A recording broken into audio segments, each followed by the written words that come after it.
Hey, so this is day 2 of working on this thing. I sat down last night and ordered some parts for it, and so they are en route. But I'm going to be able to go ahead and probably get this thing going today. I did buy some fuel line, so I'll get the fuel tank cleaned out and replace the fuel line and clean the carburetor, and we'll see what we're up to. Um, I'll show you what I ordered. So back to my whiteboard here, and I got some more information I've written down. First thing I noticed is that this tractor was actually manufactured in 1990. I thought it was a lot newer, but it's not. So it's like 30 years old, which is fine considering the shape of it. So no big deal there. Um, I was able to find the parts I needed and kind of tell you how I do that. So first thing I do, if I go to John Deere's website, I can get all my part information there. So I can say, okay, I'm going to need a fuel cap. Look at number 3, filler cap. It gives me a part number right here. And I'm able to take that. And I usually, 9 out of 10 times, I can take that number and type it right into Amazon. And they will be able to have them there. And they're usually fairly good price. Now I use Amazon to look up parts. I use a few other sites too, Green Part Store, eBay. It's just amazing what you can find. So I went ahead and ordered a fuel cap for that. Ordered a maintenance kit, which includes the oil, filter, spark plugs, filter, assembly, all that fun stuff. And then I went ahead and also ordered the fuel pump deal, because I highly suspect even after today, I'm still, after cleaning it, probably going to have to replace it. So those parts are en route. They'll be here this week, but I will go ahead and continue on and see what I can do to that tractor today. Okay, to get you caught up with what I've done here, obviously I had to remove the back seat brace. To do that, it's not too difficult. There's basically one bolt here, one bolt there. There's 2 bolts right up front to do that. But in order to finagle it out of there, you do have to remove the center mount plate. Some of the tractors you have to do that. This is one of them. Not too bad. There's basically one bolt in the middle that holds that whole thing together. Now I did take this fender, or this footwell, all the way off, thinking I'd have enough room, but I didn't. I was able to leave the other one attached, as you can see here. So I was able to get that out. So I got it off. I'm going to go ahead and pull the fuel tank, and we'll get everything cleaned up, and we'll go from there. Alright, so the next step on this, I did get the fuel tank out and disconnected the line. It does have a section of hard line here, so I'm going to try to keep that. Hopefully it doesn't leak when I put a new line in. But I'm going to go ahead and wash this up real good. Now with these things, you got to be careful, especially here in California. We have black widows, and this thing does have remnants of black widows in here. There's none alive that I can find. But I'm going to go ahead and get it cleaned up so that way I can work on it a lot better. Okay, so we got the pressure washer out. Got her all cleaned up. It's a lot better, a lot safer to work on.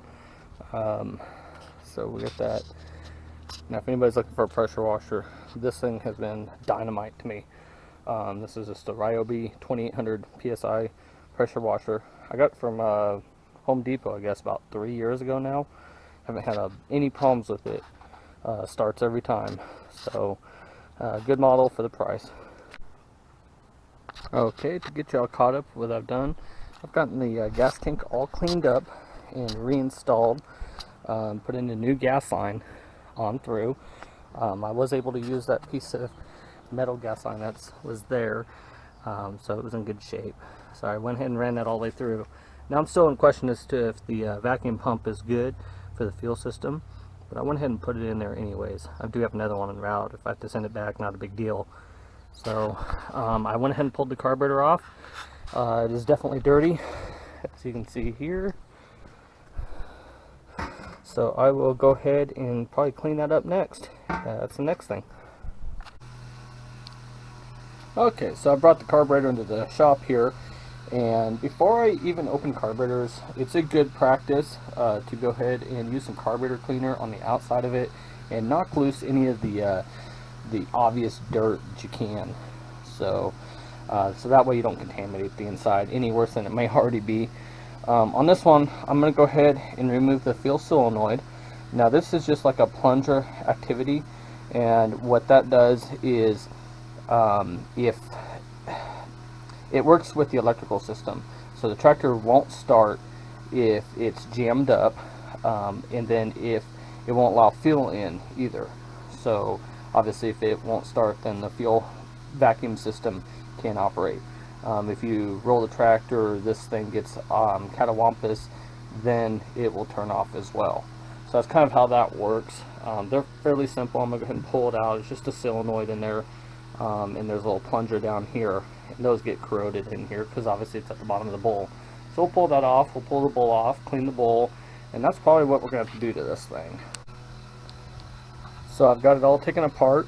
So this is that solenoid, and basically, as you can see here, this is a little plunger, and this one's actually got a needle valve. Some of them just have a little dot at the end, really. So the way this works is it's like a needle, and it goes into here, into that little hole there, and that's what cuts off the fuel.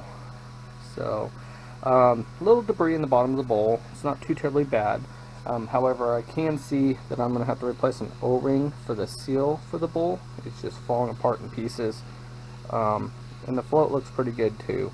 So I'm just going to go ahead and clean this up, and we'll see where we're going to head next. Okay, so I've got the carburetor back together. I did have to run in town and go get an O-ring for the bowl. That was completely shot, as you can see here, just gone. So got that all back together. Got her cleaned up pretty good, and I'm gonna go ahead and put it back on, and I think we're gonna be in good shape. I'm real happy with the solenoid. There's not stuff built up on the inside, no indication that rotten gas has been sitting in there, probably because it couldn't pump it to it. So with any luck, I think we'll probably get her running here in a little bit. Okay, so I got the fuel system all done on this, and I was able to get it to crank over a couple times, but I have a feeling I got a starter issue, so that's where I'm working at now. So the starter just seems really weak.